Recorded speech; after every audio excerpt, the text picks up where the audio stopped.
Pat Mayo Experience. Week 5 game picks, preview, spread picks, eliminator, superlocks. We got it all covered for you. Geoff Fienberg is here in studio. What's up? Football's not fun anymore. Well, golf is back.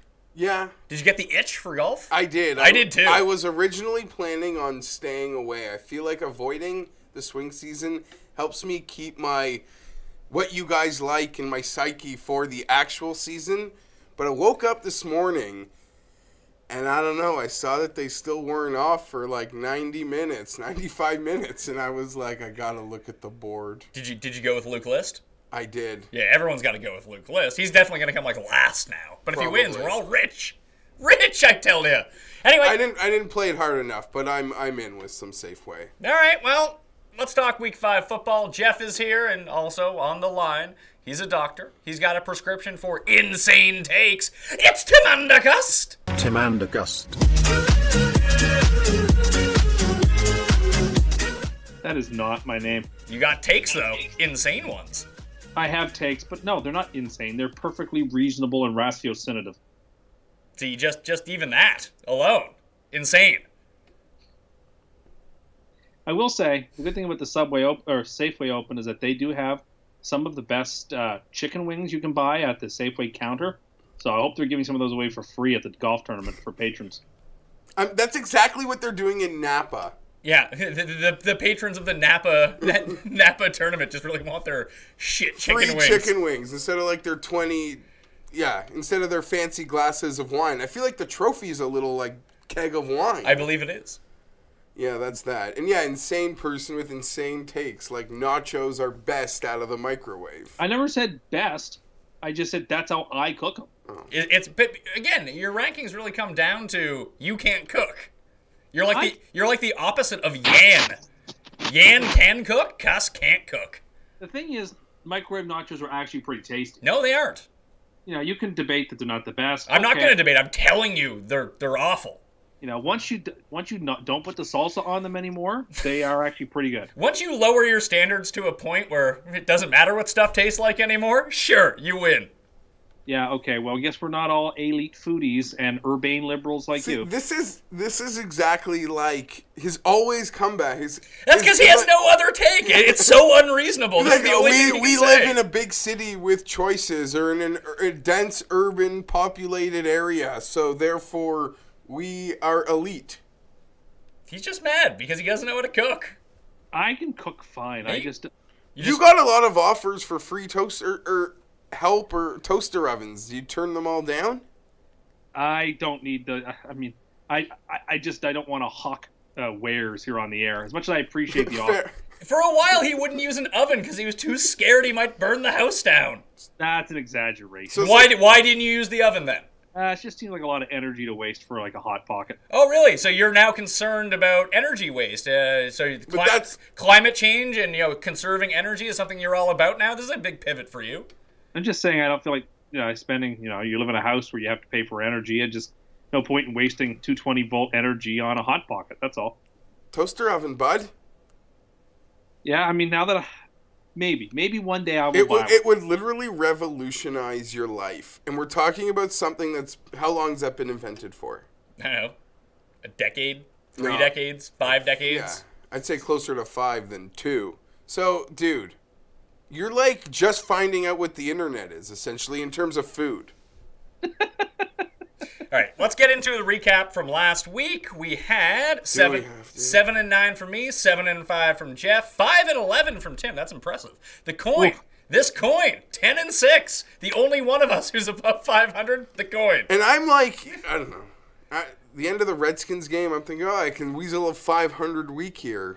Not so fast. So you were on the wrong side of that game. KC was the smart money, wasn't it, Tim? Listen, I know what you're trying to say. But, when we go back to, what is it to be on the right side or wrong side of a game? I mean, that's the classic example where the Chiefs were never the right side of that game, even though they covered. As someone with active money on that game, I feel like I was on the right side because I went and checked my account after the fact, and I had a ton of money in it, and that was great. So I would prefer to be on that side of the game instead of your moral victories where you lose money.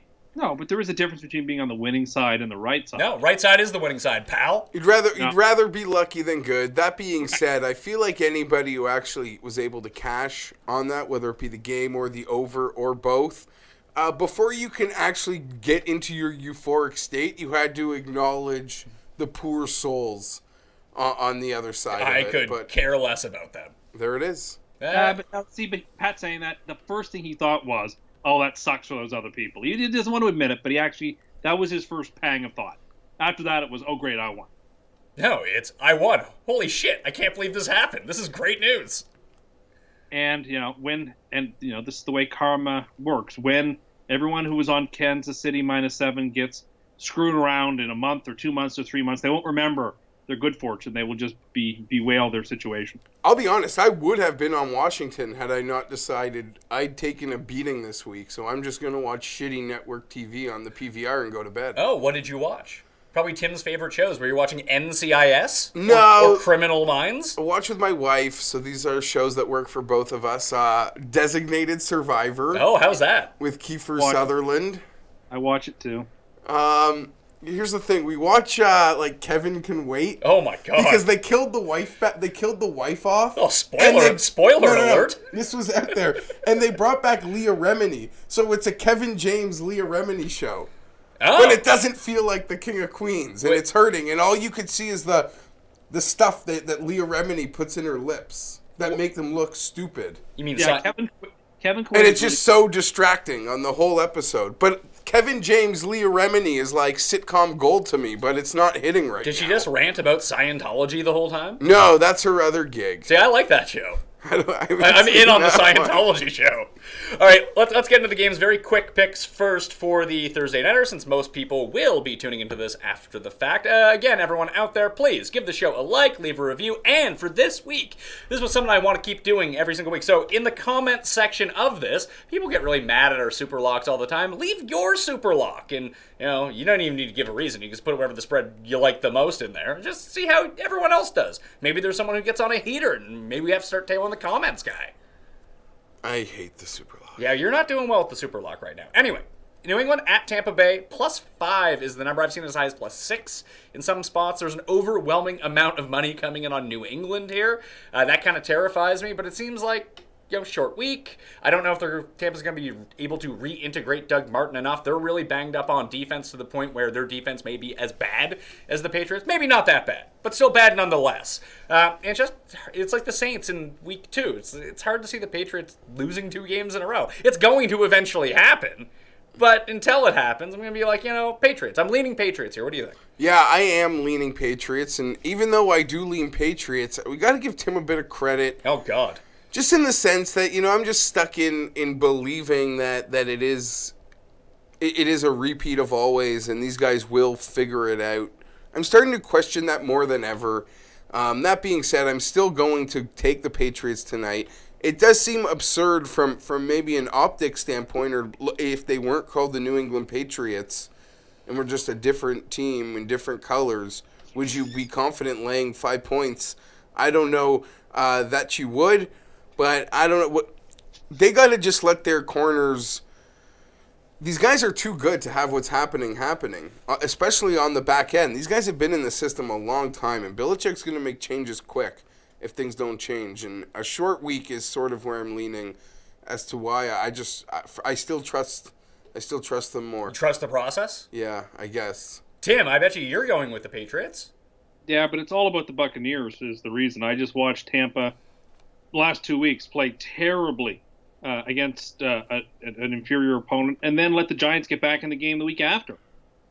Winston keeps throwing picks. I mean, he throws great passes, then he throws bad passes. Someone referred to Jameis Winston as the Phil Mickelson of the NFL, that when he's on, his best is pretty much as good as anyone's can be, but when he's off, he can ruin everything. As somebody who ventures in both golf and NFL is sort of his 2 favorite leagues or tours or associations, what have you, I often make a quarterback comparison to golfers in terms of you got to know to live for the next shot or to if it's first, like Jameis on first down sometimes does insane things. On second down does insane things.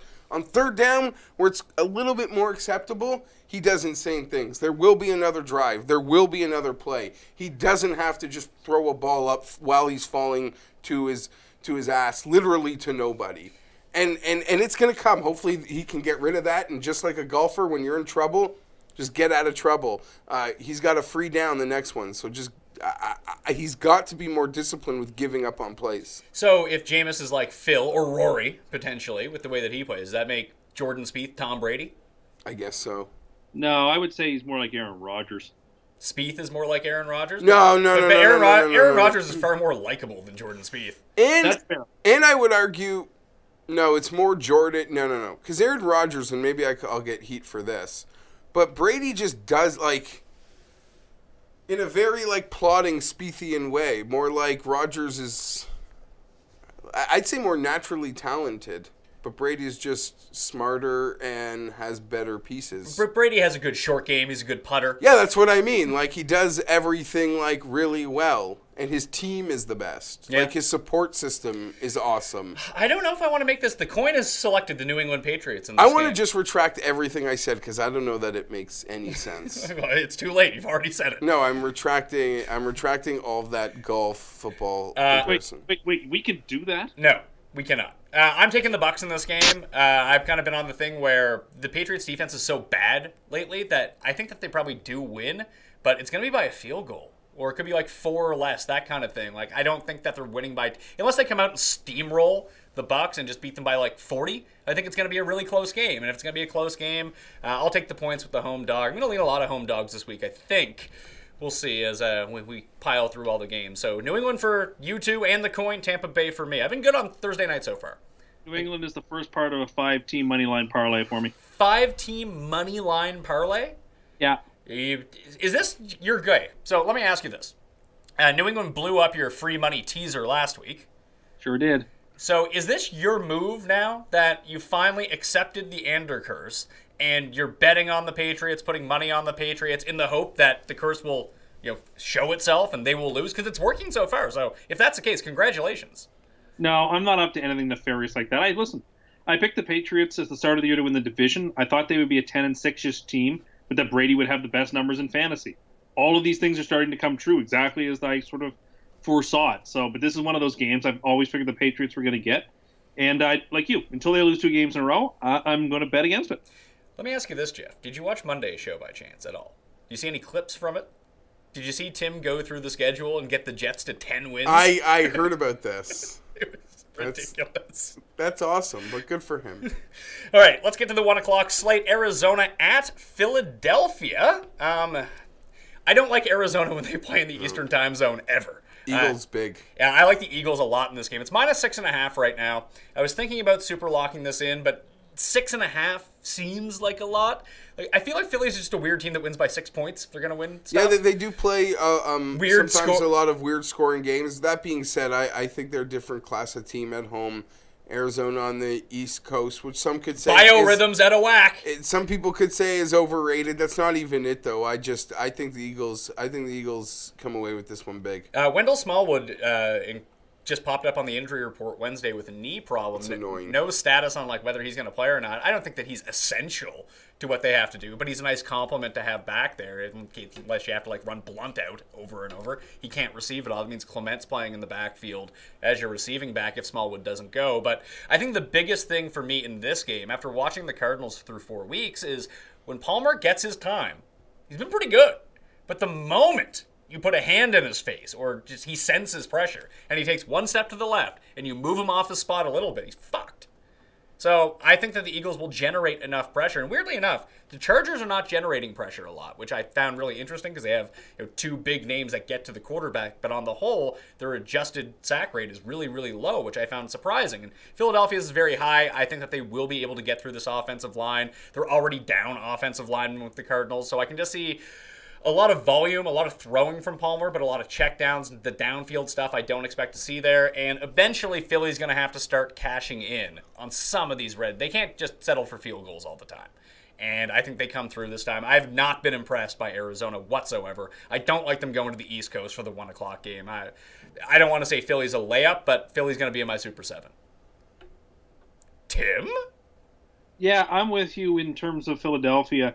Philly's one of the best 3 or 4 teams, maybe the second best team in the NFL if you want to go that high. I don't know if we want to, but the case is there for them. The Cardinals are frauds. Even though Carson Palmer is having statistically, in terms of passing yards, a really good year. He wouldn't shock me if he actually finished with the most passing yards in the NFL at the clip that he's going. But because the Cardinals they can't run the ball without David Johnson, and so they are compelled to throw it to He will not survive if he is in a position to do that. Yeah, I mean, but he is in that position. He won't. Okay, and it's October 5th. Yeah, he won't last. They won't last. He won't last. Like Pat noted, he won't last. Maybe you're right. I don't think the Cardinals coming west to play at 1 o'clock, or east, sorry, to play at 2 p.m. or 1 p.m. your time is attractive. I think the Cardinals are complete. They said they have 2 wins. They probably should have 0 wins. They're a fraudulent team. I think the spread is too low, which is kind of weird. I figured this game should be higher than 6.5. But I will take the Eagles, and I will like it. And the coin is on Arizona, so maybe the coin knows something that we don't. I think this game will be a full touchdown by Sunday. Oh, more than likely, yeah. The money's already coming in on Philadelphia. This is a tough week for Survivor. Tim wouldn't know because he's not in Survivor. He's not even in Reverse Survivor anymore. He's out of that, too. So you and I are left to kind of pick and choose from these games, and the 2 Pennsylvania teams have the biggest spreads of the week, especially as home teams, and I don't know. I'm kind of leaning Philly right now. I blindly, looking at the games, was on the other Pennsylvania team, but I feel like I have less confidence in Arizona than I do in Jacksonville, who Pittsburgh is playing. When did Philadelphia hit the schneid last year? Because remember they started out hot fire, and then they were terrible for the rest of the season? Remind me. I feel like it was around like week 5, week 6. Yeah, around the middle of the year, maybe a little later than that. So maybe it happens to them again. I don't know. But hopefully it doesn't happen this week, so we're all going Philadelphia. I don't think that we're all... Well, I didn't agree with you guys in the first game, but now we have a consensus on the second game. This is never good news for us.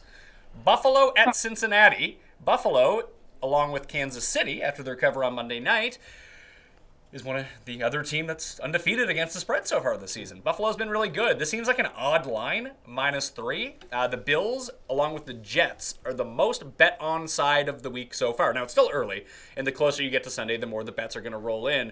But when the Bills were terrible and Cincy was kind of good, the Bills beat them every time. And now it flips back around when Cincy's kind of bad. I think they beat the Bills 3 of the past 4 times. It's a really weird series because this game pops up like once every 3 years.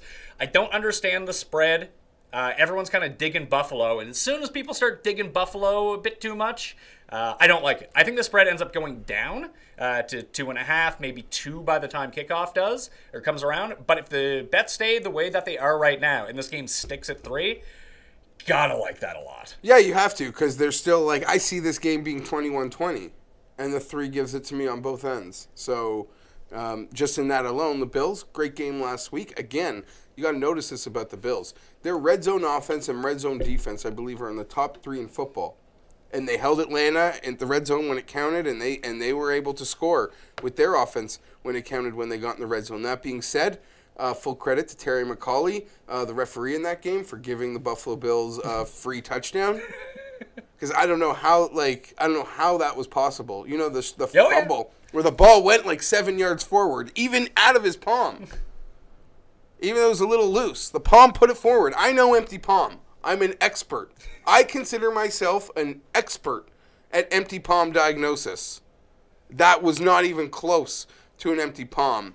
Atlanta did all they could with all those injuries, Sano and Jones, but the Bills, again, red zone offense, red zone defense has really been a difference maker for them. So based on that, based on their ability to score 7 when they get close, and their ability to hold you to 3 when you get close, I'll take the +3. You'll take the +3. But like you, Pat, this thing could be like could go off at 1, like 2, 1.5, and then that might maybe have me reconsider because of all the love that Buffalo's getting. I think if you like, if you like the Bills, you bet them. Yeah, but 3 gives you so many outs because, like I said, since you could win this thing 21-20, 17-15, like something stupid. So on the 3, there's no other way to go. Blindly, I'll take the Bills, and they're fantastic red zone offense and defense. They've been very fortunate with turnovers so far this year. They've been getting some sort of fluky turnovers. They're +6 in the turnover margin so far. That's second best in football. They've just been doing everything right in grinding out these games. It's kind of weird because they could have won that game at Carolina as well in week 2. So, Tim, which side are you going on this? I feel like you're a Bills man. Nope, I'm pretty comfortable with taking Cincinnati in this game. I think what the Bills have going for them is that by the numbers they have the best they have the best defense in football, but their offense is still terrible. They still have no receivers you can trust. I think that the Bengals and Jordan Matthews is now out for 4 weeks. Yeah, which, again, continues to just be. I'll be honest. At like a 2, I would expect to see myself even betting the Bengals maybe this week. Really? But I don't know. I'm still, for now, like I'll blindly take a 3 here because in a game I don't really know or feel that comfortable with, I think it's a really safe number. And come Sunday morning, I think that's going to mean it's a value. It's tough for me to figure out where the Bengals are at because, yes, they look great against the Browns. Big deal. Like, that shouldn't have come as a surprise to anyone. But it's nice to see that their offense, going into Green Bay, they started scoring points again. And the defensive line, the offensive line didn't look as horrible. This could be a problem because the Packers had no pass rush. The Browns had no pass rush. The Bills should be able to generate some pressure on Andy Dalton. That could swing things completely the other way, and defense could take over in this game. But I feel like this is a 24-10 win for the Bengals. Like, I don't know. This number I find really surprising because by everything that we've seen so far, the Bills should be a pick'em, probably, with how poorly the Bengals have played. And I know that's really a weird reason to side with the Bengals, but I like Cincinnati here. I really do. Yeah, I don't want to be too censorious of the Bills, but, like, I still don't trust their quarterback that much. I don't trust their offense outside of McCoy. So I agree. And McCoy hasn't been good. So I just if the Bills were to get down by 10 points, I don't think they'd have a chance. Big trouble. But here's the thing. So. Here's the thing. Last week, and going back to that Denver game, when they do get McCoy going, and Tyrod and the bootlegs and the rollouts is where he's effective. Flat-footed from the pocket, he is your sister. Yeah, and the Bengals but on the bootlegs and the rollouts, they've been incredibly effective. Part of those working is getting the ground game working. But you're right. I don't feel comfortable with this at all, and I could easily see the Bengals sort of getting off the mat nationally. But it's weird. The Bills are getting a lot of love. They're getting a lot of love. They're getting points, and they played really well. I'll say this: the biggest thing that they've done so far this season that's been really impressive is not turning the ball over. And maybe we'll get into it in a little bit, but I'll say that October 22nd, I might actually go to the game, and I don't miss Charger games, but I've been invited. And why do I need to stay home and watch the abortion that is the San Diego Chargers of neutral site Los Angeles? Who are the Bills playing that week? They're playing Tampa. I get to go see Bills Mafia. Go see people get pile drive through tables. Get to see people hooking up in the tailgate? Yeah. Yeah, Bill's tailgate's a good time. Yeah, so I don't know. It's been a long time. I don't miss games, but this abortion's got me on the lookout to have some fun on a Sunday and enjoy Football USA. The coin is taking the Bengals as well. Tim, do you have anything to add to this? No, I think that the Bills are one of those teams that had a hot start like they did a couple of years ago. People think they're good. They want to believe they're good. I don't believe it. Quality wins, though. Yeah, well, Tim thinks quality win. Like at Atlanta, quality win versus the Broncos. These are quality wins. I'm not saying that they're going to just like fold a tent, but I'm giving them more credit than I think people want to, or at least on the mathematics side of things. Hey, look, when I was watching the Bills game on Sunday and Atlanta converted like the 4th and 1 from their own 20, and I was just like, this is setting up to be a Bills disaster loss. And they won it. So maybe 17 years of bad karma. This is their season. Here's the thing. You guys are looking at all this math, and I'm basically going the complete opposite way and saying, I don't care what the math says. And it's not like I'm betting the Bills this week, so I'm not like riding this wagon hard. But the red zone defense and red zone offense split is enough to offset everything. But do you think that's sustainable for them? Defensively, it could be. It could be. Offensively, probably not. So because it's actually amazing when Tyrod's got less room that they've become that's where they play their most effective and efficient offense is a little bizarre. So you're right. Sorry. I still don't think they'll win half their games. Well, you also think the Jets are going to win 10 games. I don't think that. I just gave you know that. Yeah, sorry, I misquoted you. So we'll see. I mean, the Bengals haven't scored a touchdown at home yet. I expect they're going to score quite a few here this week and open it up. Next game. Can I turncoat this? You want to go with Cincinnati? And I'll just tell you why. I'll even lay this bad number. They have been such an embarrassment at home that I'm starting to see what you're seeing. That this just, they might not be it's a spot. Thank you. That they're just going to put up a number at home, and I don't see the Bills getting close to it. The more I look at it, and you're right, this number could even go down for us. And if Cincinnati wins this game by like 2 touchdowns or something, I don't think that Cincinnati is necessarily a good team. I don't even know if they're a long-term better team than Buffalo is. They just could win this game in this spot. I like Buffalo a lot more than I want to say Tim does, for sure. And I'm giving respect to the quality of opponents that they're beating, a lot more respect. Carolina at Detroit. Detroit is a -2.5. Does this one seem off? Point favorite. Why aren't they getting the full 3? Because you know why? Because Carolina went on the road last week and beat the Patriots. I don't That's care. it. This is easy. This is easy for me. Detroit. Really? I feel like they are proving to be one of the classier teams of the conference. I believe Carolina is closer to being a 500, 7-9 football team. I think this is, Detroit played great at home versus maybe the best team in the conference and lost a game that could have gone either way. They impressed me on the road last week, surviving a lot of turnovers. I don't see it. Give me Detroit. The only thing that scares me about this is the number is wrong. Yeah, the -2.5? That is a wrong number. Well, I don't get why they're not getting the full -3 That's what I mean. Or even 3.5. If it was 3.5, would you be like, that's weird? No, I wouldn't. But I get it with Carolina coming off beating the Patriots. But I guess the thing for me is that if Detroit, weirdly enough, I don't know if their defense is actually good, but Slade being able to lock people down, that's been a thing so far, and the rest of their defense is just playing very well. And now they're starting to establish a little bit of a ground game. It's not super effective, but it's enough to eat up clock for them. So their offense works in, non-huge strike capabilities, and one of the reasons that it was hard to invest too much into the Lions' offense, they were passing so often and doing these short passes that they really had to string together like 9, 10, 11 plays in a row for positive gains in order to milk time, to move the chains. Now with this running game, and Abdullah looking okay, or at least he's getting his 20 carries per contest, is that they're getting a 1-touchdown lead and sitting on it. And I think that could be effective again against Carolina, who, frankly, against everyone who wasn't the Patriots, their offense has been terrible. Yeah. I like this a lot. This could be 4.5, and I still think I would bite. I'm just creeped out by the number, so they're doing a good job. Tim, is Detroit on your free money line parlay?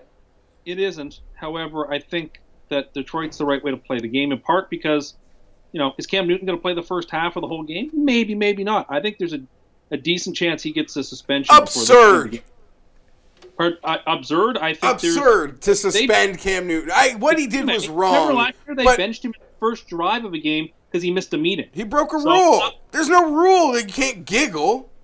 The team. What he did was wrong. Imagine if we suspended you every time you had a giggle. I'm just saying the team itself may suspend him for a half.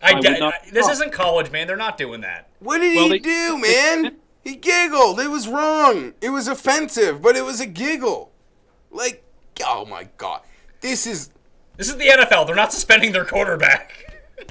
You don't think so? No, I don't. They benched him for the first drive of a game last year. That was a team rule. That's a precedent because if they got to do it so no one else can, you can't just go around.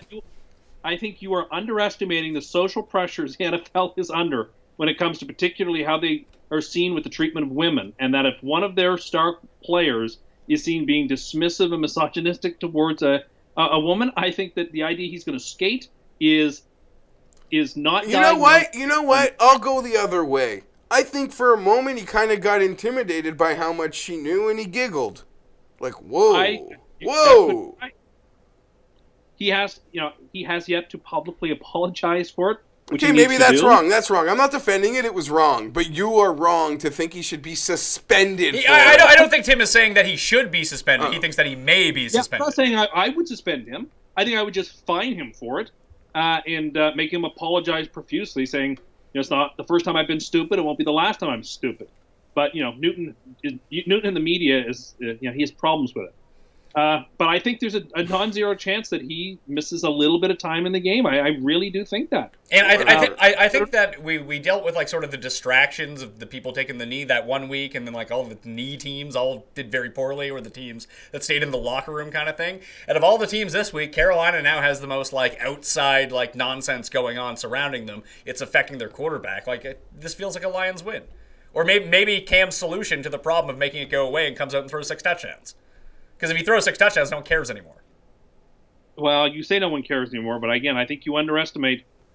Now that the NFL has decided to intersect sort of social politics and the league, this is a double-edged sword. And when these things come up, you can't just shrug your shoulders and say, "Oh, it's just football." When you're in for a dime, you're in for a dollar, which is why some of us have been long-standing claimers that you should try to disassociate sports from politics as much as you can, because this sort of stuff will keep coming up and coming up and coming up, and you can't pretend like, oh, it's just football, it doesn't matter. Well, he throws 8 touchdowns. The number one story of the week would be, what does he say in the press conference to the reporter who asks him a question? That's actually the only question that will matter. Whether that's right or wrong is sort of a second-order problem. What about all the other pussies in the room that said nothing? All these men that were in the room that then go talk on Twitter how offended they were. They were all right there to say something. Okay, well, she was right there to follow up.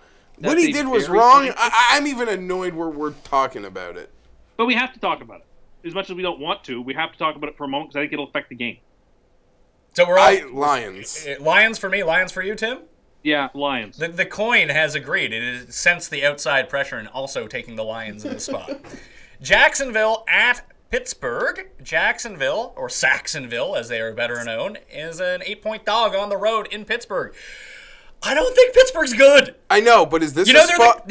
I was looking at the odds today. They're the co-favorites to win the AFC along with the Patriots right now. It's amazing. And even I joked last week how they sort of have like their difference between their best football and their worst football. What is their best football? Going on the road in division and blowing out a team that they never beat on the road. They suck on the road. They suck on the road. They don't blow anyone out on the road. And then they didn't blow out, what was it, 19-11? Oh, yeah. They do 25-9, I think. I don't know. All game, every time I look, Baltimore in that second half, Baltimore was at midfield, down 10 with a chance and like a turnover. So that was I don't know. Impressive performance of the week. It might have been. It might have been. This is a weird game. Pittsburgh, and they love to, upchuck and Todd Haley. And Jacksonville, they got the best pass defense in football. This is a fishy one. Sort of to go back to what we were talking about briefly before. I'm flip-flopping on where I think my eliminator needs to be because I trust Jacksonville more than I trust Arizona. Me too. And I think that has to be where I got to decide on that suicide. I'll take Jacksonville plus the points here. I think it's a lot of points. The one thing I worry about Jacksonville is they can't score. It's not that they can't score. Well, I'm not really expecting them to win. But, are the games that they win only going to be these, crazy Saxonville fests? And everything, all their losses will be, close, or they're the ones getting beaten down. But their average winning score will be, over 17 points. When they win, it's going to be a feast. I can almost see that because it feels like if their defense is clicking, their ability to get to the quarterback dictates their entire game. 100%. And Tim, you watched the entire, I know you watched all the Jets, so your team. And Jacksonville wasn't getting to McCown, were they? Tim, can you send me your notes on the 2018 draft quarterbacks? You can have them because we won't need them. I'd like to review them. Woo! One of these guys, I think who it was. You are going to detest your 5-6 win season. Someone on the life of you, it's gonna be the worst 6-win season of your life. Now, I can't think who it was, but somebody on the Ringer made this point that the Jets are so bad at everything they do that their attempt to tank this year will result in a Super Bowl. And I think there may be some real wisdom in that. No, I'm not going to be upset. I'm never upset when my team wins games. I would rather a 5-11, particularly not this year. Not this year. Well, it's starting to look like Darnold is not coming out. That's fair, but the best of the bunch might be out of Wyoming, which is weird. But you're right. It's when all that stuff tanked for a quarter, but there's still a lot of unknown. Even Rosen's personality can be a bit of a turnoff at times. So you're right. That being said, it is incredibly humorous. I just sort of was a follower in terms of the Jets are the worst. Let's laugh at all the point spreads we're going to see this year. Because on paper, they were. But the games aren't played on paper. And credit to the Jets, man. We'll get to the Jets when we get to the Jets. Tell me about Jacksonville, Tim, and this pressure that they couldn't get on McCown. Well, they weren't able to get any. I mean, it's not like McCown's got some, like, rocket-quick release. But I guess how the Jets kept some of the pass rush at bay is they were effectively able to run the football. And when you can run the football, that's the best way to kill a pass rush.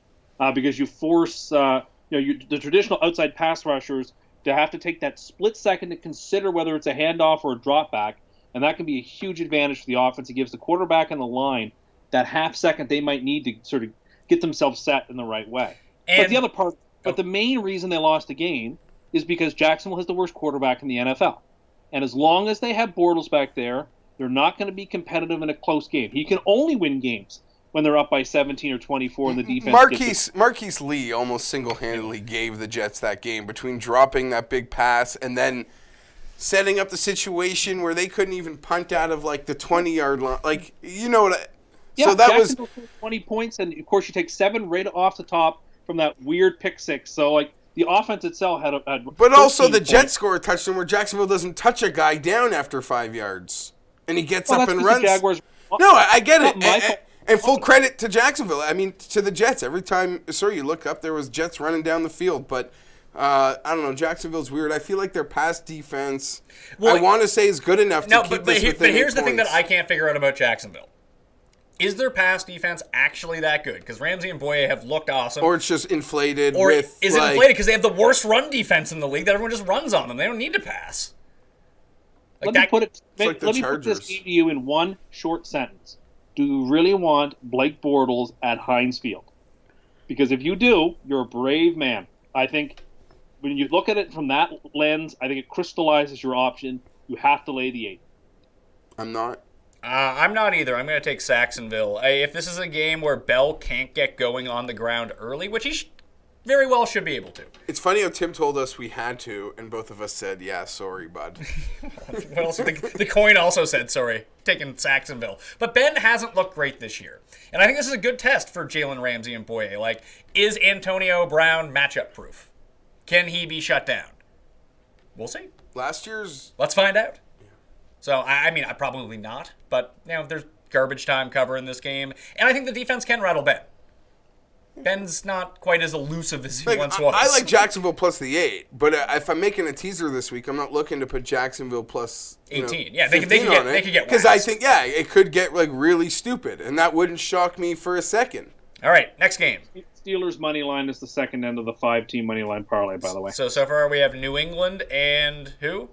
Pittsburgh. And Pittsburgh, not San Diego. So the San Diego Chargers of the neutral site stadium of Los Angeles traveling east to play the winless New York Giants. The Giants are favored by 3.5 points.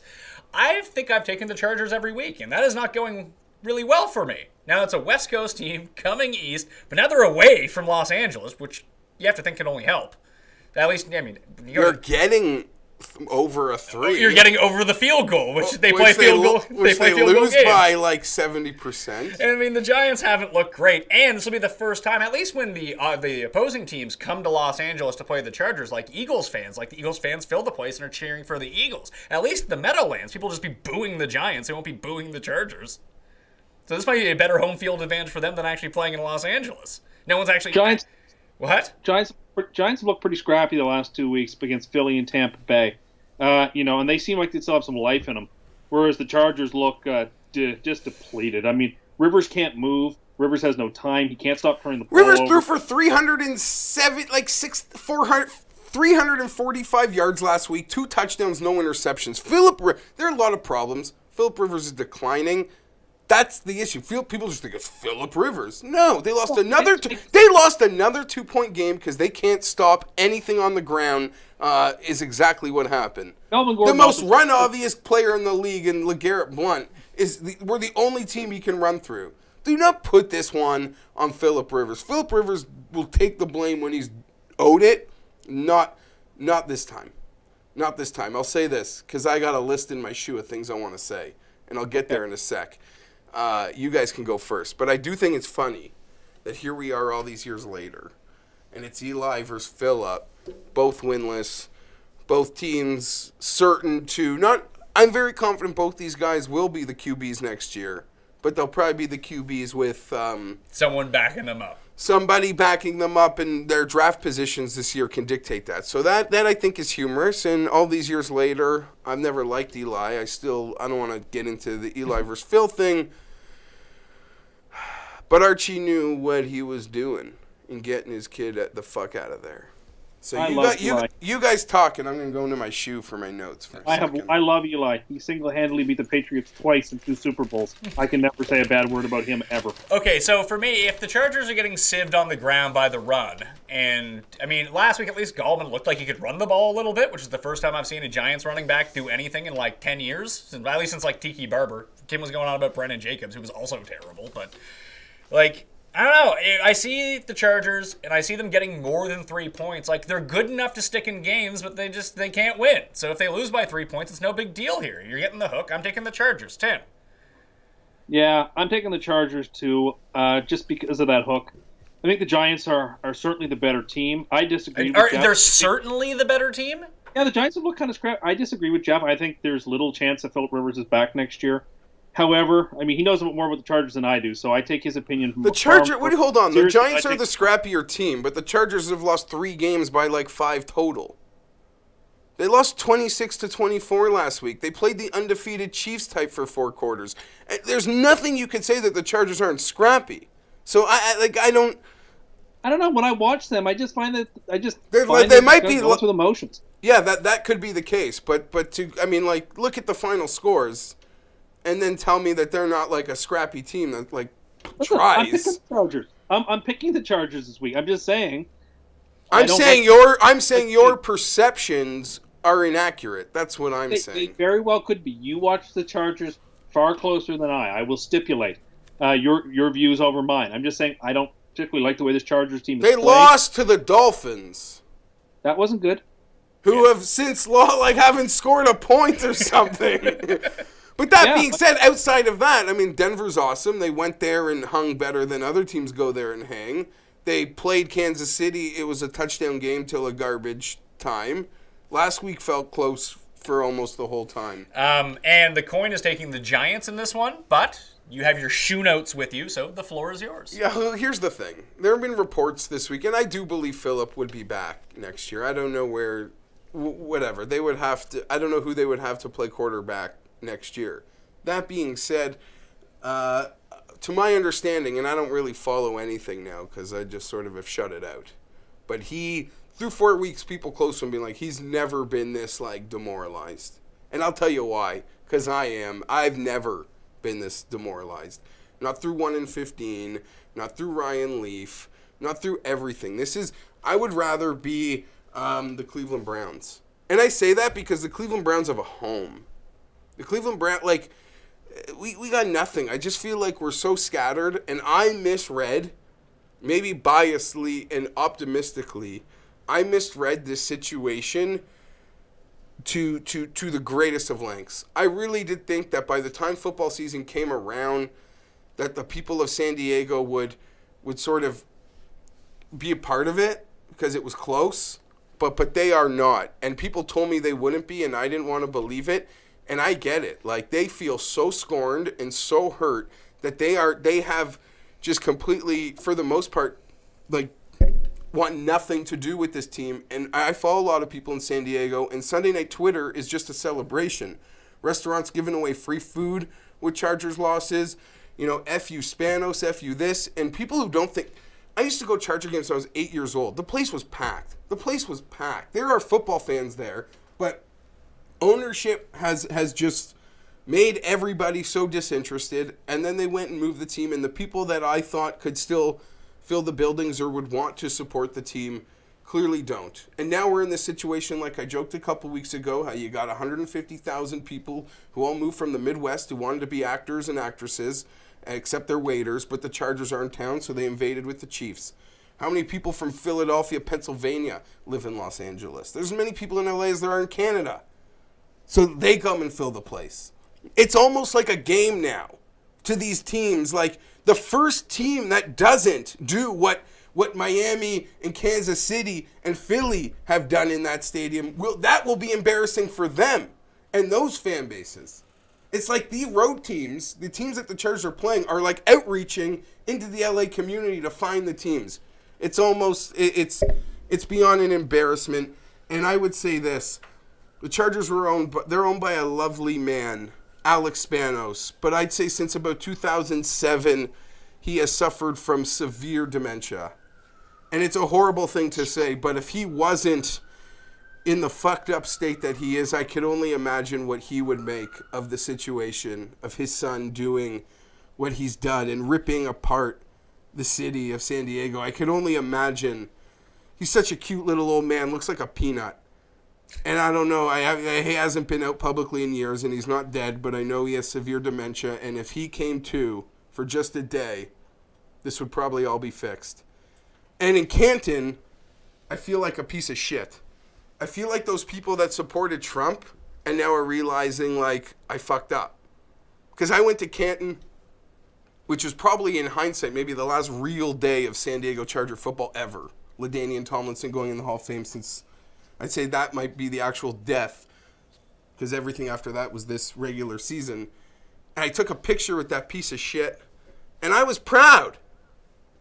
And I got a snarky tongue, and I'm not afraid to bite. And I wish I was in the mood to bite that day, or I wish we got to meet again. And I met his son, who's very kind to me. And he promised he would take care. But I don't know, they let me down. His son follows me. He's a big golf fan. And I've been thinking about getting into those DMs so fucking hard. But I don't want to do it. Because I don't want to be unfollowed. But I got to bite. But I don't know, man. So, John, you promised you'd take care of me, so let's fucking go. I wish I cared about anything as much as you care about Well, this is the problem now, because it's something that I care about so much, and it's like dead. I told you last week, I really do believe the end result is a complete, like, rebranding. New team name, Everything. Probably not LA, somewhere else. No, LA, but just a complete, like, new colors, new name. Would you want that? I don't know. I'm in such a state of... I don't even want to make the comparisons to real life that I feel, because I feel that would turn people off of me, if that makes any sense. No, I know. I got you on that. But I am in a state of, like, complete and utter... As it pertains to this, and what I've cared about so much, like, emptiness. And like I said, October 22nd, I think I'm going to go to Buffalo. I don't need I don't know. When was the last time that you didn't watch a Chargers game? I couldn't even remember. Huh? I couldn't remember. And that, like, I can't remember. But it just feels so weird. And I know there are fans, but, like, I feel like we're just all this little scattered thing. So I don't know. It doesn't look good. It doesn't feel good. I don't even think being part of the new stadium in LA, I don't think that's going to change anything. I really don't. And I wonder, I know the Rams are in a bigger facility, but I imagine when the Rams play the Eagles, it's the same. I don't know. Like, they just show, like, you know what I mean? Like, when the Rams play these teams from other places. I don't know how that kind of works itself out, but at least the Rams do have history in LA, so they're still, like, leftover Rams fans. And not only that, you have, 10-year-old boys with dads who were Ram fans that are instilling that. And the Chargers came here this year, and it was imperative to be good because it was a chance to win that 10-year-old boy who, like, would just pick a winner.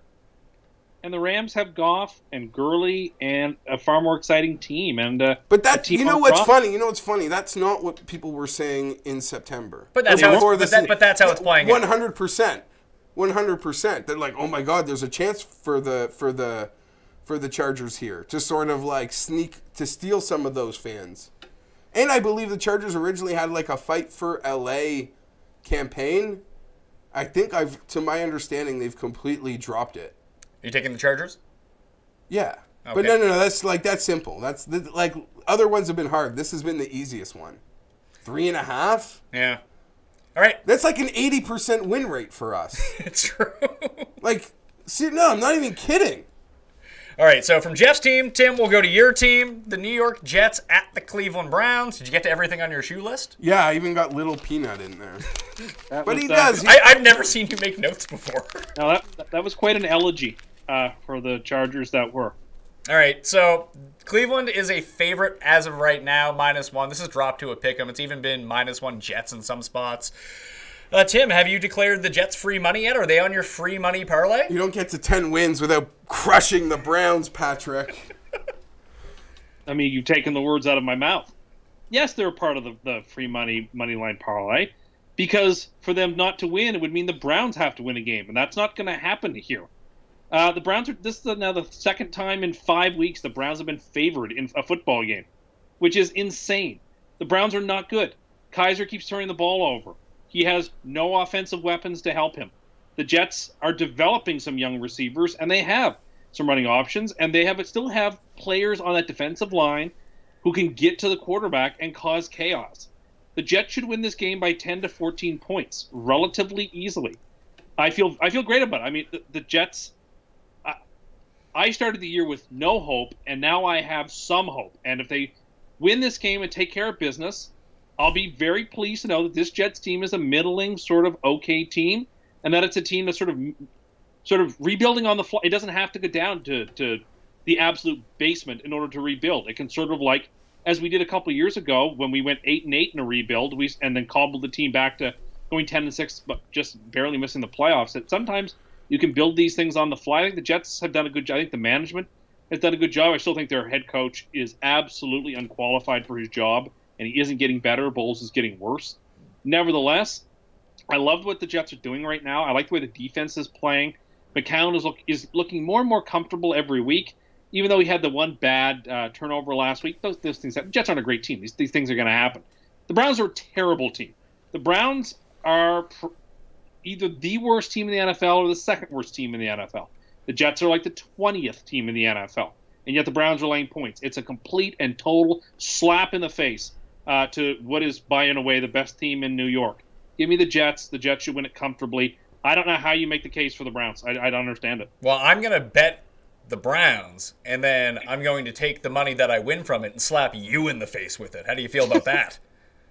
Go right ahead. I mean, the only rationale you'd have to bet the Browns would be that I like the Jets so much. Yeah, it sounds like the Rand are cursed. I don't even know what to do here. Well, they're getting what's his face back?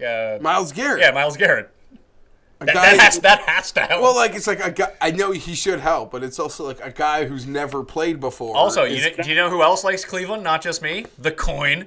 Coin loves Cleveland. Flipped it twice. Came up Cleveland both times. I don't Who care. did Cleveland play last week again? Cincinnati got waxed.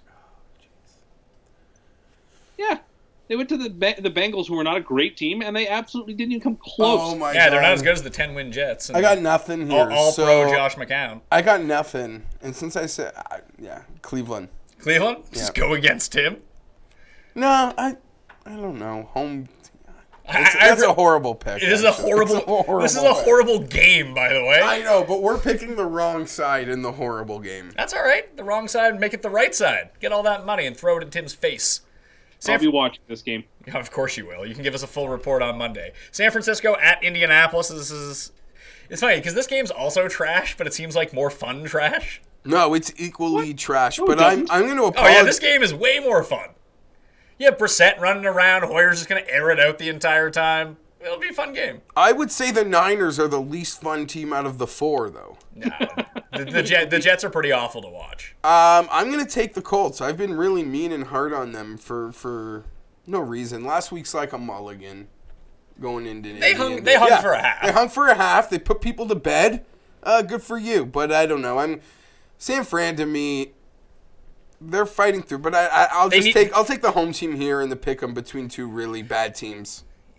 It's weird that with this being in Indy, I wanted San Fran to win last week so bad. They need to get a win here somewhere. This is one of their winnable games, unless you think the Niners are going winless. I don't think that they will go winless. I don't know. I think I'm just going to look at coaching in this game, and I'm not convinced Kyle Shanahan's a great coach. But Pagano's the worst. He's not a good coach. No, he's the worst. Yeah. And this worked for me when I mean, I don't think that Jason Garrett's a great coach, but I don't think that Bruce Arians, he might be one of the worst coaches in the league as well. No. He's not good. No. He's not good. Come on, no. He's not good. No. Off of it, he's very good. You just like his stupid fucking hats. Hate the hats. Those hats are also very cool. No. Yes, they are. Listen, as someone on this show who's a hat aficionado, I can say with relative confidence, his hats are good. You're ugly hat aficionado. Yeah, he didn't even like Cam's hat from last week. Don't you wear? Awesome. Do you wear fedoras? At times. I hate fedoras. Yeah, because losers wear them. That's because. But I feel like Tim also doesn't wear like a ball cap. No, he wears ball caps. He has Jumbo Jets ball caps. And he was also wearing his stupid Jets hat last week while he was watching the game. Yeah, my foam Jumbo Jet hat. Which you said is very heavy somehow? It is incredibly heavy. It's made of a thicker sort of foam. Oh, I'm going Niners. I think it's a high-scoring game, by the way. I have a strong feeling on this game. I love the Colts. In fact, the Colts are the fourth leg of my 5-team money line parlay. This parlay will actually pay. By the way, yeah, because it's the biggest plus money return that Tim has ever given us beside the name free before. For sure. Here's the thing. The Niners are bad, and they're not going to win on the road. Here's the thing. Why are you parlaying it's a weird parlay. It's a really weird parlay. It's just weird. He's taking a stance on pick'em games. If he feels strongly about them, why not? Because two of them are big favorites that shouldn't even be. It should almost just be a 2-team parlay. No, I want to get the free money on there. I guess. I'm with you. I wouldn't add the extra risk for very little gain. This is how you always get yourself. What's going to happen is the Steelers are going to lose or something but he'll win the 2 pickups. Yeah, he'll win the 2 hard games. That would have paid the most anyway. What's going to happen? I'm going to lose the Patriots tonight? I don't think so. Those are tough last I don't think I don't think so either, but it happens. Yeah, you didn't think you were going to lose the Patriots last week, and they blew up your teaser. It was a fluke. They won't do it to me twice. All right. So, Tampa money line? I got killed on a teaser. Indianapolis. It's of Atlanta. No, I'm just saying for the Thursday night game, I might have to go bet Tampa money line right now. Oh. So Indiana, you get tweeted at the reverse Tim parlays all the time. I do. Yeah, one guy won a substantial amount of money. Won, right? No, the U.S. Open when Tim locked in Dustin Johnson, to make cuts Jason Duffner, and John Rahm, and the guy bet the 2 missed the cut parlay between those 3, and they were all huge plus money, and it hit. I think the parlay was 27-1 or something stupid. It's okay. The one time Ricky Fowler finishes outside of the top 10 all year, Tim has him. Yeah. Tennessee at Miami. Yep. This game is off the board right now because we're not sure if Mariota is playing or not. We're grabbing the line from the Vegas Super Contest. It's +3 for Miami, so they're a home dog here. First home game. They have not played with the Hurricane and then LA and then a week and then London, blah, blah, blah. Here they are. It's apparently the renovation's just beautiful. I bet it's the nicest looking stadium. We'll be hosting a Super Bowl coming up. I don't think this year, but that's what you get. They got living rooms on the lower bowl. Well, I mean, if you can't fill the stadium, you might as well make it nice for the people that go. Yeah, I guess. If you notice, and this is just like me, anywhere with sun, they don't support the football team. Unless it's in Texas. Yeah, but that doesn't count. No, I'm with you. And I guess by sun, I just mean California and Florida. There's other things to do. You better win. Yeah, you better be good. I was going to say, because the Cardinals sell out. The Cardinals fans are very loyal. Arizona also doesn't count. It's so hot, you got to go inside there. Yeah, you got to go to the coast. Go to the coasts. I'm talking about the coasts. The coasts. Anyway, the 49ers fans, when that team is half decent, are on that team. They built that stadium in a terrible place. You're right, but so what? What are you talking about? The Ladanian playoff years, the Qualcomm was packed, too. The Chargers were 16th in attendance. They were an average team when the team was good. So, like I said, you got to win, and then when you don't, everyone will disappear. The pictures out of San Francisco have been as embarrassing as any home site in football this year. The Chargers blocking off the upper bowl of their little stadium. I got to go here. Stop. Because the Chargers are such an easy target, Pat. They're low-hanging fruit. Those are grassy knolls under those. They're not blocking off any seats. Those aren't seats? No, and then people come out that they're putting... You don't have to kick them they are so down. There's so much to make fun of the Chargers. You don't have to manufacture things to make fun of the Chargers for. To my understanding, those are grassy knolls for families and picnics for the soccer games. So it's fake news? Yes! Which is so hurtful because there's so many real things that are so easy and true to make fun of them for. All right, well, the coin is taking Tennessee in this game. I'm happy you brought that up. I'm crushing Tennessee. You're crushing Tennessee? No, that's not a super... I like Tennessee. Even though we don't know who's playing quarterback? I don't care. Tim? I love the Dolphins in this game. I hope Mariota plays because he won't be at 100%, and that would be all the more reason for me to like the Dolphins in this game. Tennessee looked poor last week. The Dolphins finally get to play the real home game at home. I think they'll show some pride after three really bad games.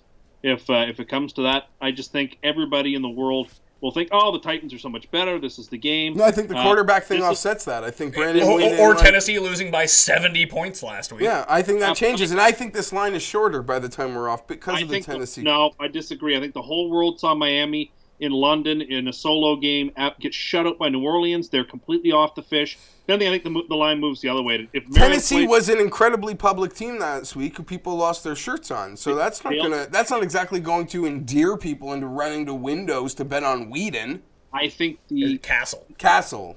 The antipathy towards the Dolphins will outweigh the sympathies or the angers towards the Titans. Miami's the way to play the game. I like the Dolphins. What's kind of funny is like people really giving Jay Cutler a hard time. The guy did try to retire. Like they pulled him back. back. Literally was like, you know what? I'm done. Well, I can't do this anymore. I don't want to do this because he could have like hung around, collected more money, whatever. He's like, I don't want to, and then he pulls back in. He's an easy target, but. He shouldn't be this time around. I'm taking Tennessee in this game. After watching the Ravens and Jags come back from London last week, like good points. Yeah. I'm not. It's good that the Saints have this bye, but like Miami coming back, I'm not feeling it at all. I don't until one of these London teams coming back and playing the week after shows me that they can be like up to snuff. And we talked about this before, that the time difference between like the East Coast and London and like the East Coast and LA is basically the same. But it is different because guys are used to going from the East Coast to the West Coast and coming back. That's an adjustment that their bodies have made. This is a whole new experience. Like if you have It's also a longer trip. What do you mean? I feel like they go to London like exponentially earlier in the week than they do for standard road games. Probably, and you're also dealing with a complete cultural difference when you're over there. At least when you go to Seattle or you go to LA, like the facility. There's still Chili's. If you want Chili's for dinner, you can still get a Chili's. But there's that part of it. But the facilities are also set up for football as well. You know what I mean? That when you go over to London, you're playing, in a soccer facility. You're in a place where people speak English, but it's real wonky English, and you might get freaked out about that. And a lot of these guys have never had to deal with passports before, really, of going to Europe. Like a lot of the people, even last week in the Saints-Dolphins game, they admitted they'd never been outside the United States before. Like it's just a much different experience going to London than it would be traveling to the West Coast. And in some cases, it's like a family vacation. Because you see a lot of them bring like their whole families, their wives and kids. They go sightseeing, and it's like, we're playing football. Yeah. No, and then you come back and you need to get right into it. You didn't need to make an extra case to like the Titans, but I like the one you're making. Anyway, that's my narrative that I'm going with. And I'm sticking to it. I'll take the Titans, so will the coin. All right, we have reached the midway point of the show. So that means it's time, we know, for Cust Corner. Cust Corner, it's Cust Corner. Cust Corner, it's Cust Corner. He's got the hottest takes with the highest stakes. He should be president of the United States, but it's Cust Corner, it's Cust Corner. Cust Corner.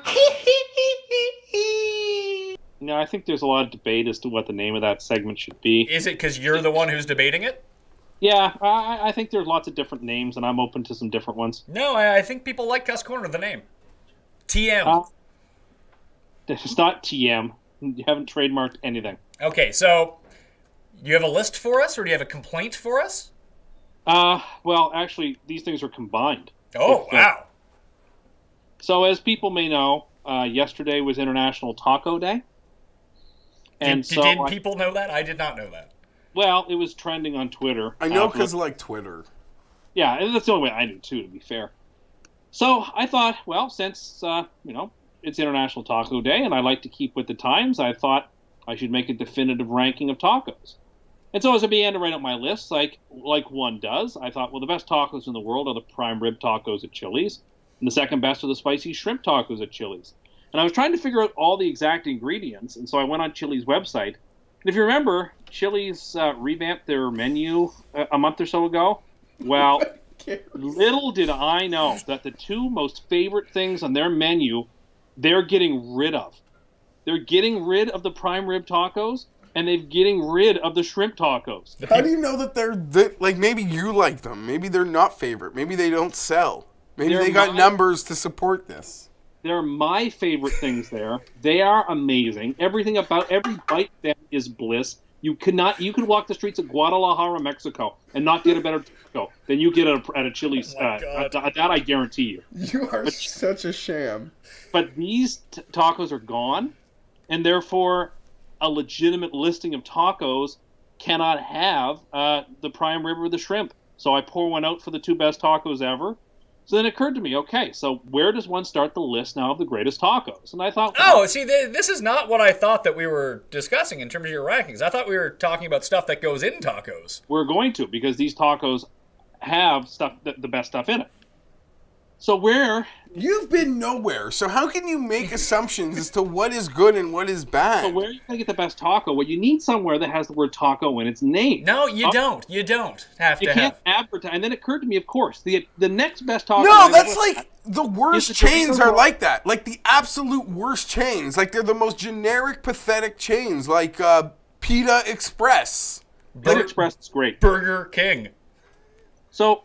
It's the Nacho Doritos Locos Taco Supreme that has to be the best taco you can get. It has everything you'd want. First, it mixes Doritos and tacos together, two amazing things. So what's not to like about that? The fillings are great. So the best tacos you can get are the ones at Taco Bell now that the Chili's ones are gone. But I do have a listing as well, because I knew Pat wanted to talk about this. But the best things to put in your tacos. So... One sec. Hold on 1 second. I actually did research for this show last night. I ordered tacos. I got some Taquerito. So would that qualify because it's called Taquerito? I think it could be. Is it a chain? No. Then so the local Mexican. You gotta be kidding me! Like if this is just about chains, you're a joke, man. And also, Taco Bell is only good for one thing: giving you diarrhea. I'm an elitist from an urban area who doesn't love. Listen, my wife loves Taco Bell. Loves it. Yeah, of course. She gets it on the reg. Although despite being like her favorite like fast food restaurant to go to, she would in no way say that Taco Bell has the best tacos. You live near like a lot of really good Mexican restaurants. Yeah, I live by Los Gientes Casiente. Yeah, or like Playa Cabana. Awesome. Yeah. Yeah. I'm in like the Mexican district. We always go for tacos. And this guy's like, I don't mind Taco Bell, just like I don't mind a McDonald's cheeseburger. I can give it its respect on a ranking, but you gotta get real, man. You got to get urban. You got to get a little more urban. I'm not ever going to get urban, whatever that's supposed to mean. Well, Tim also this is something that Tim brought up earlier this week, that he said that people were cutting off Wi-Fi in coffee shops, and someone asked him, where will these poor bloggers go now? And he said the poor bloggers will go back to their lofts. How much do you think lofts cost? Tim, no idea. $1 million lofts. I didn't know where they were that expensive. You don't know anything. That's the whole point of these stupid fucking lists. And this has been my long-standing position. Chains are better than non-chains. If non-chains were better than the chains, they'd turn into a chain. That's how capitalism... Have you ever been to a real restaurant and gotten service from the owner-operator? No. I can't say that I've ever had the owner or operator. I'm just saying, then you don't know nothing. You go to these places like these Mexican restaurants, and the people that own it, that care about it, they serve you, and you're not getting served by some... I'm just telling you, you're completely, you have a misconception here to the greatest extent, and I love chains. I love eateries. American eateries, as I like to call them. So let's we put Chili's under that. Let's hear your rankings. So the best thing you can put in a taco, and this is pretty non-debatable, is beef. There's this whole contingent of people who think it's pork. Those people are wrong. Beef particularly ground beef, is the number one thing. He's right. I'm with him. I'm with you. Okay, there. You're right. Secondly, the second most important thing is the stand-up taco shell itself. Not the ones that lean on their sides, not the ones that are soft or tortilla-based. The ones that stand up that have that U ridge in the bottom. Second most important thing. Okay, hold on one second. I once proclaimed the stand-up taco as the greatest invention of the 21st century. And I stipulated that. I have moved back off that claim a little bit. Here's the problem with now, this goes into a whole debate between hard and soft-shelled tacos to begin with. A lot of people prefer soft shells. I think those people are crazy, but it seems to be the majority of people who like soft-shelled tacos. I prefer hard-shelled. You're just eating a burrito if you have a soft shell taco. I mean, in fairness, you probably have never actually had a burrito before, so you're off base on this one. I've eaten that mucho burrito many times, so I have. Okay. The whole thing, I used to love the stand-up taco because it was very convenient. You dump the stuff in it, very, very easy. The problem is, where it has the wide base, the shell comes out on an angle, like a 45-degree angle out, and then all the stuff falls out of it. The one good thing about the closed taco that doesn't stand up is that all the stuff stays in it all the time. You're not dealing with the whole, when you take a bite into it, you deal with the mess that happens around it, but then you get a good scoop on the go and you can shovel that into your face. But I don't like how all the elements fall out of the stand-up taco. That's why I have backed off that claim, and I now prefer the non-stand-up hard-shelled taco. Well, you're wrong. No, you're wrong. You don't know anything. I know. You're worse than Jon Snow. You used to know, and now you don't know. Listen, I've changed my opinion because I've gone through experience. I'm not like you who just sits in their study the entire time, Googles things on the internet, and believes them so. Yeah, you're right. How dare anybody pursue a life of the mind? That person is such a sucker. Okay. You might want to venture outside the door every now and then and form some real opinions based on actual experience. These opinions are based on him tailing old people in the mall creepily. He's trying to join their Hard Rock Cafe gang? Listen, Immanuel Kant was one of the smartest men in the history of the world to ever live. He never left his hometown once in his life, in Königsberg. You don't need to go see a bunch of things to know a bunch of things. The next best thing to put in your taco, chicken. But did that person also draw, asinine conclusions about what's going on outside of his bubble? If you ask certain people, yes, far more asinine. Continue. Chicken is next. After that, then you can have your pork. I don't like pulled pork in a taco. I think it's a waste of. I love pulled pork, but I think it's a waste of pulled pork. So you need a bun? A bun. Just pulled pork works so much better with a bun. I agree. Agree. When I say pork, I mean ground pork, not pulled pork. I can do ground pork. It's not as good as ground beef, but it's fine. No, it's not. Then there's a big gap. Then there are this whole contingent of people who think fish is good in tacos. Fish tacos are good. They're not as good as ground beef tacos, but they are really good. Fish tacos are never good. Have you ever had a fish taco? Have you ever, been to San Diego and had a fish taco? I would, obviously, no, I have not. Exactly, so there. Okay, well, I think those people have bad taste buds and should get new ones. Those are no good. Okay. Then there's another gap. And then the DFL. So there's this whole new millennial trend of people who like this stuff called chorizo or chorizo. And it's become the thing that people like to put in stuff, which, as far as I can tell, is just a fancy word for sausage that doesn't taste as good as sausage. There's this whole trend of chorizo sausages. That sounds awful. That sounds gross. You want nothing to do with that. Also, tied in DFL is cilantro. Cilantro tastes like hand soap. It should never be eaten by anybody. The flavor in your mouth it makes is your biology telling you to spit it out. It's poison.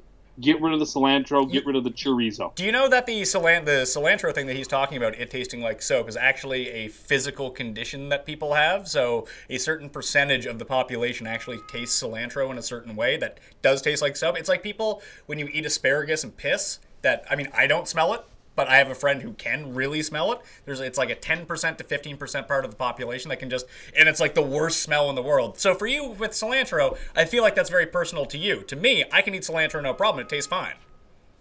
Well, I mean, that just means your biology is messed up. I'm sorry to tell you. Or I have a dominant gene and you have a recessive gene. No, apparently yours is recessive. You're the one dealing with all the problems. It's not a problem. It sounds like a problem. You're tasting dish soap. And how do you know what dish soap tastes like? Perhaps I was profane as a child and had to have my mouth washed out. With dish soap? Been there. Yeah, no, that's more like a bar of soap. But he's talking about, he said dish soap. So what do you, they put you like a beer funnel, fill it up with dish soap, and turn it on, and that's how they wash out your mouth? Yeah. Give me a break. You're a liar. It tastes like dish soap. You know what dish soap tastes like. I don't know what dish soap tastes like. Why would you know what dish soap tastes like? Everyone's accidentally. Wait, what? Nah, never mind. Now, everyone has accidentally done what, Tim? Accidentally, like, not washed out their cup or something all the way, so let some dish soap in it, and then you have a glass of water and you still taste the soap. We've all been there. Like, it happens. It's a mistake. But, so that's the list of best stuff in it. But the best places to get a taco is Taco Bell. That's why there's a few Taco Bells. And if you've never had the Doritos Locos Taco Supreme, you're missing out. That is Mexican food par excellence. Now the Chili's is gone. That just makes me sad. Isn't that just like some people would say who love Mexican food would say that's dog food? It probably even actually people is that dog food. Even people that like Taco Bell acknowledge the shadiness of it. Yeah. Well, they're wrong. Okay, let's get back to the games, because that just made me depressed. And we were really running along here somehow on a short slate. Baltimore at Oakland. Oakland minus 2.5 favorites at home with Ige Manuel as their quarterback. I myself, as an owner of an Ige Manuel jersey, knows how terrible he is. I don't care how bad Baltimore is. I'm taking Baltimore. Yeah. Plus 2.5. I am too, because I'll tell you what. Every time I've witnessed EJ Manuel play. Ige Manuel. I believe he is still unaware that the defense uses a safety. Therefore, I'll take Baltimore. Okay, Tim? Give me the Raiders. The Raiders! I don't like it. I mean, this could be Manuel from Faulty Towers instead of E.J. Manuel. I think I would still probably bet the Raiders. This is their first full game at home with that infield out. We talk about coast teams that have no fan bases. The Raiders have a fan base that is as loyal as the day goes out, no matter how many wins or losses they have. That still is the hardest place to play in the state of California and has been for a very, very long time. The Ravens just look bad. And now the Ravens traveled from London to Pittsburgh, now all the way to Oakland in 3 weeks. Tons of travel. Joe Flacco just looks done. That whole Ravens offense looks like it's quit on him. Manuel helped to rally the troops, and they nearly stole a game at Denver, which is a really hard place to play. Now they come home, they play a Baltimore team that's depleted. They're only laying 2.5. Screw it, let's go with E.J. Manuel and the Raiders. I don't love it. I don't love the game. I would certainly bet the under of 39, but I'll take Oakland. Yeah, I have no real strong feeling either way. Let's take the points. The coin is taking Oakland here. This is a game, though. Seattle at the Los Angeles Rams. -1. The Rams favored over the Seahawks. Seahawks have not looked good. I have not been on the Rams, but I think I can make a very compelling case to why they kind of dominate in this game. The Seahawks are not going to be able to run the ball. Carson was the only one who seemed to be able to run behind that offensive line. Now with Rawls and Lacey, I don't know if it's necessarily going to work. And the way to beat the Rams so far has been to run the ball on them. The pass rush, especially with Donald back, has not been great for the Rams. And we all expected their front seven to be really, really good. It has not looked good. But again, this offensive line can't protect Russell Wilson. So I think you're going to see the Rams that we thought we saw on defense show up against the Seahawks here. The Rams always play the Seahawks tight. And I don't want to be the one blowing the smoke up the ass of the Rams because I haven't been on the Rams. Now everyone's, I'm joining the bandwagon late on this one, but I want to bet Seattle because I feel like Seattle's the better team. But I don't think Seattle's a better team right now. If this game was in December, I'd probably say they have it all figured out. I don't think that they have it all figured out right now, unless the defense for the Seahawks shows up and they make Goff look ridiculous. And then all of a sudden, Jared Goff is not a revelation anymore. People are back to thinking he's somewhere closer to the middle of where they thought between now and where he was in the preseason. But I'm not going to say it's going to happen. I think Gurley's looked really good. I've been completely wrong about my assessments of the Rams so far. I still think they don't make the playoffs, and maybe they end up tanking at some point, but I will take them at home, -1 against the Seahawks. Maybe the most jarring split in all of football is the Seahawks on real grass.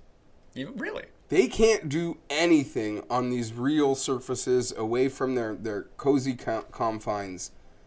That being said, call me a mark here. It's just I don't know that I'd actually bet it. It would be a hard game to bet. I'm not ready to turn the page. Although I will say this. You want to bet? The Rams plus 400, plus 450. There's some big Rams to win the division numbers still out there. I don't think they win the division. Don't sleep on them. Yeah, I think that's right. But, if the Rams win the game, they're almost certainly going to win the division. So if you like the Rams, that's a pretty bold proclamation for Week 5. They're going to be up, 2.5 games at that point? Sure. Yeah, stuff doesn't change in the NFL, though. Just lock it in right now. It's just like when teams get up 3-0 in the first inning of a baseball game. You have to declare it over. That's the only way you can play it. Half the time they win, half the time they lose. Jeff's right about outdoors and grass. And here I've got some stats. Somebody tweeted out earlier in the week about the Seahawks outdoors outdoors on grass when it's over 80 degrees, which this game is going to be.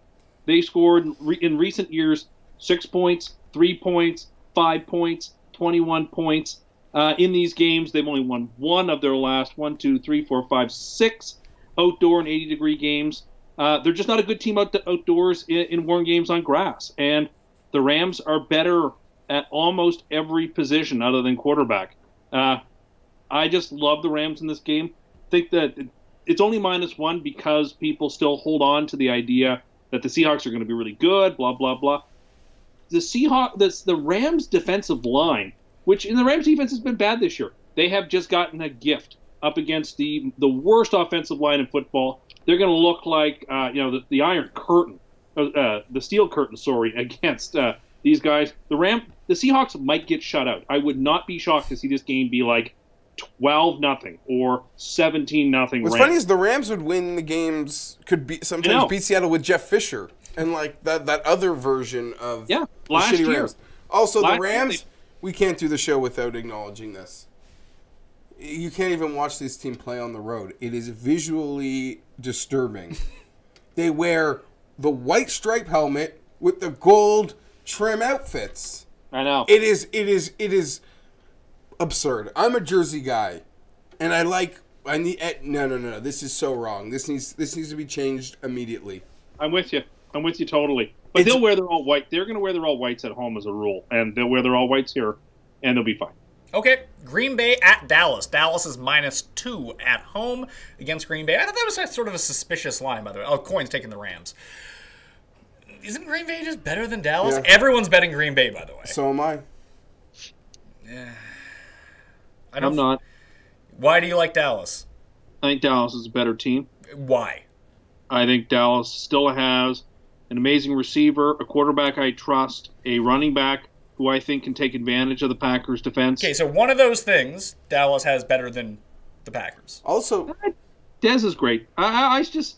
You think Dez is better than Jordy? I don't think he is. Yeah, I think he... This is the second straight game Dallas has to play a team on Thursday. It didn't go well for them last weekend. Oh, yeah, I didn't even think about that. They extended bye for Green Bay. Yeah, no, it doesn't... and that's unfair. That's actually... For Dallas, that gets you... We all like to assume blindly that Jerry Jones has pull and, they don't get on the wrong side of things. But this is a really egregious scheduling put against Dallas, especially last week when they played on Monday. Well, my only take on this is I saw this game happen in the playoffs last year, and Dallas was better than they were right now. And maybe Green Bay was too. I don't know. But Green Bay went in there and scored all them points, and it seemed a whole lot closer. I don't think Dallas is better. No, that's what I'm saying. Dallas was better then than they are now, and Green Bay beat them anyway. Vegas thinks Green Bay's the better team. I agree. They're slightly the better team. Dallas is -2 here. It's not like they're getting points at home. I think the public thinks Green Bay is the better team. But you also have to factor in that the public loves. These are two of the most public teams. Absolutely. But I just think if this was Dallas against I know. No, I know. If it was Green Bay at Cleveland and Cleveland was as good as Dallas was, it'd be Green Bay -3. I understand that. Dallas, Green Bay, preeminent franchises. God forbid. What happens when they go play football games in Los Angeles? It's not going to be funny. Steelers at Chargers. Here's the thing. I just think a lot of the pick a side in this game team, fandom. I'll go there in Rodgers here. Like you said, you pointed to the playoff game last year. I didn't really even have to. I have more confidence in them winning a close game and not making the mistake that I feel Dallas might make. I'll also go as far to say, maybe I'll take heat for this. But you won't convince me otherwise. Dallas egregiously overachieved last year. Yeah, well, I mean, their ability to run the ball really masked a lot of their deficiencies, and they're not running the ball as effectively this season, and you're starting to see the defense isn't very good. And especially Sean Lee. Is Sean Lee out? Because he's been out the last couple games. He's still out. That's so big for me. I'm on Green Bay here. Yeah. Statement game for the Cowboys. They assert themselves back as a dominant team. They win the game. I can see it, but I don't think this is going to make my Super 7, although it might sneak in as one of the 7 because there's so few games. Kansas City at Houston. Houston is a 1-point dog at home, but this is essentially a pick'em game. KC coming off the glorious cover on Monday night. They continue to look good. They continue to be undefeated against the spread. They did get banged up on the offensive line, which is not something you want to have going into Houston. People are in love with Watson. I think this line should be more favored towards the Kansas City Chiefs. -1 Kansas City. Come on. Kansas City could be the best team in football. At least they are right now. I'm not sold that Houston's as good as maybe they've seemed the past few weeks. Tennessee has a brutal defense. The Patriots have a brutal defense. If we're not believing in Cam going to Detroit, and the numbers he posted last week are basically fictitious because he played the Patriots, I'm not convinced Watson's going to score 40 points a game. I think Kansas City wins, so I'm taking Kansas City. For this right now, and when we record, I'm taking Houston. Okay. Tim? Love the Texans in this spot. Oh, I love to hear this. Chiefs coming on a short week. Chiefs are going on the road to a tough place to play. Do we know that Houston's a tough place to play? They've had mixed success. They've had mixed success there. Well, you know who didn't find Houston too tough to play? Saxonville, week 1. That was a bad spot. I don't know if there's a distinct home field advantage for Houston. No, it'll be a primetime. I think he's just saying primetime home game. Crowd will be turned off a big win last week with what may be the best team in the conference. If you're a fan of Houston, you're excited, man. You got just the quarterback alone that has you super excited. Do you have who Houston plays next week? I can pull that up. Yeah, can you pull that up? Because if they win this game, and if Watson plays well in the Sunday night game, they're going to be hilariously overvalued next week. But also, I just think Kansas City I don't know how you want to... This probably means nothing. But hasn't Kansas City eliminated Houston in Houston 2 straight years? Have they? No?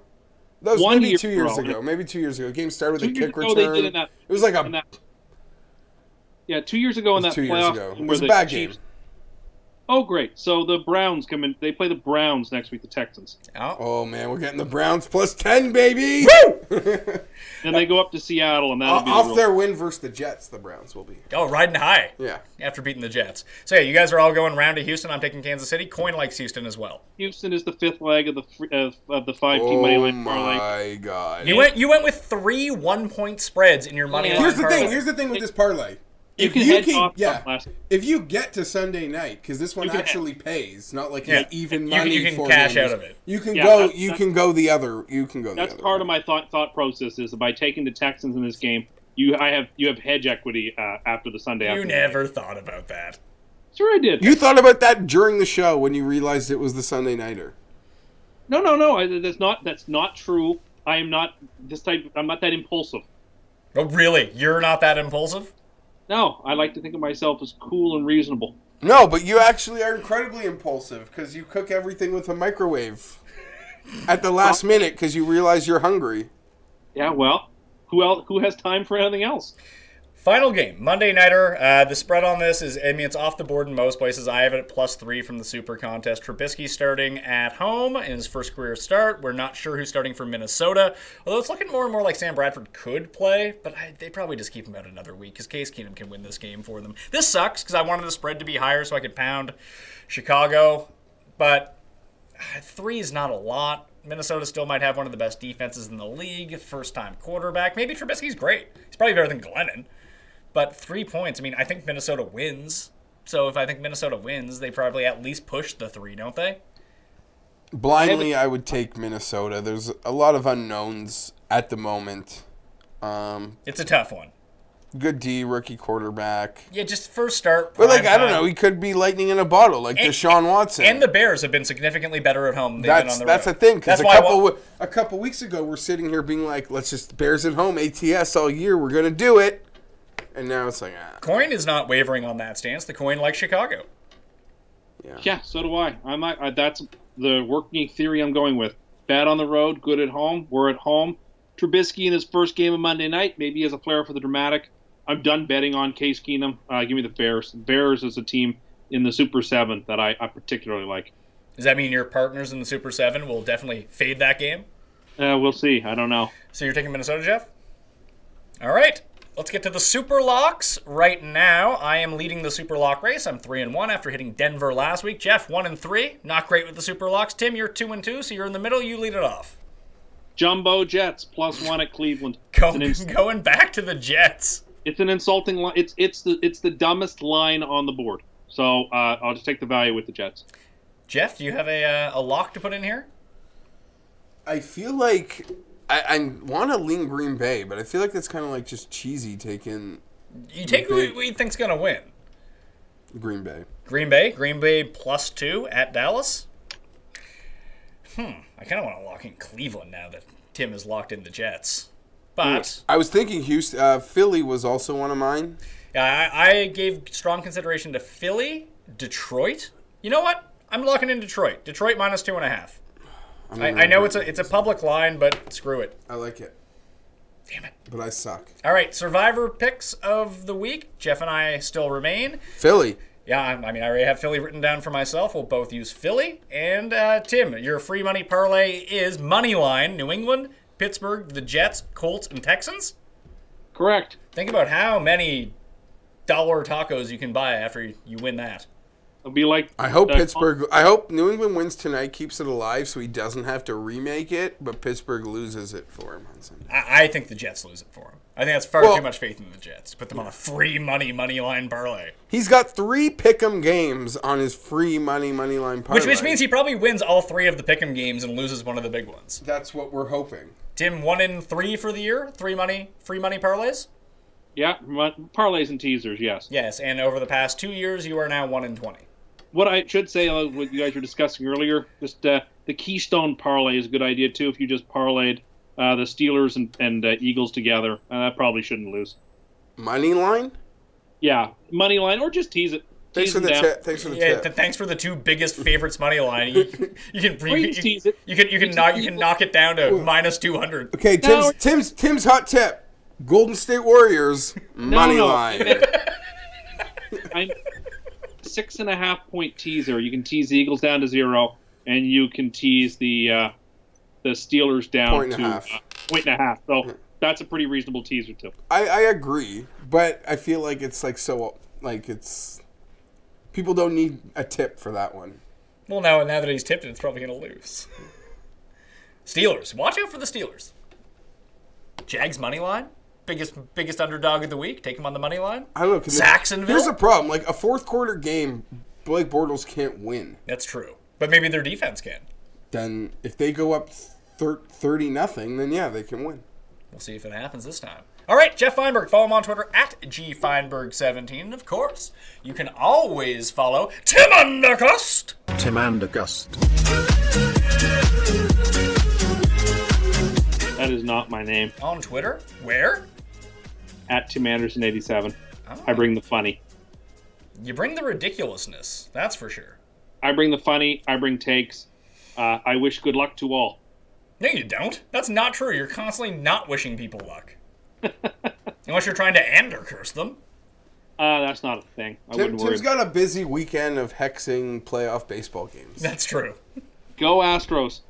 Go Diamondbacks. Poor Diamondbacks, that's your team. I got the Diamondbacks winning the World Series at 30-1 with a pre-playoff re-up at 15, and I was nervous last night. Especially after he declared it over. Yeah. The disingenuous, it's over. Yeah, there's people out there that have like 120-1 Diamondbacks futures. Like, I guess that's what their preseason... Nice. Someone in our feed made a tweet. By the time we speak next, the Indians will have swept the Yankees. All right, so Yankees game 1? Who's pitching for Cleveland game 1? Kluber? No, they went with Bauer, which is pretty weird. Oh, remember when Bauer hurt himself playing with his drone?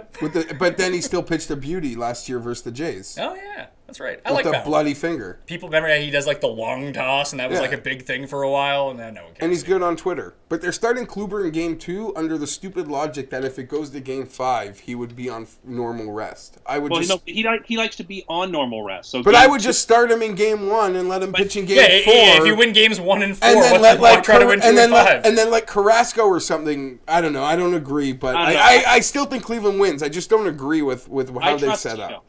I trust Tito. He's the smartest. Kluber is Clayton Kershaw. And this would essentially be like Kershaw not starting Game 1. That's how I look at it. So it's kind of absurd to me. Well, it works twofold, too, because, I mean, it's irrelevant which games that you win. You just need to win the game. So if you expect to win the games that Kluber starts, who cares if they're 2 and 5? If they were 1 and 4, that's better. And if you win, then he could potentially pitch Game 1 of the next series, too, and then you might be able to get him 3 times. Pat. That's what's confusing. Maybe they're they're professional baseballers. They know more than I do. That just seems odd to me. But the Indians have been so good for so long coming into the playoffs, they could have set it up any way they wanted. So it's kind of weird that this is... And put it this way, if Kluber feels more comfortable this way, they have enough good pitching that I guess it doesn't matter. And if you want to make him more comfortable, that's probably the best way to go about it. But it just seems strange to me. Anyway, that'll do it on the Pat Mayo Experience. You can follow me at ThePME on Twitter, Facebook, and Instagram. You can get our whole cheat sheet for all the bets that we've made, the picks and everything up on Facebook.com/ThePME. It'll be up there. Remember to subscribe to the audio versions on iTunes, Stitcher, Google Play, and Audio Boom. And, of course, the DraftKings YouTube page for the video version. Remember to leave your SUPERLOCK in the comment section. Don't be afraid to give it a like. Don't be scared now, people. All right? I'm Pat Mayo. Good luck this week. I'll see you next time.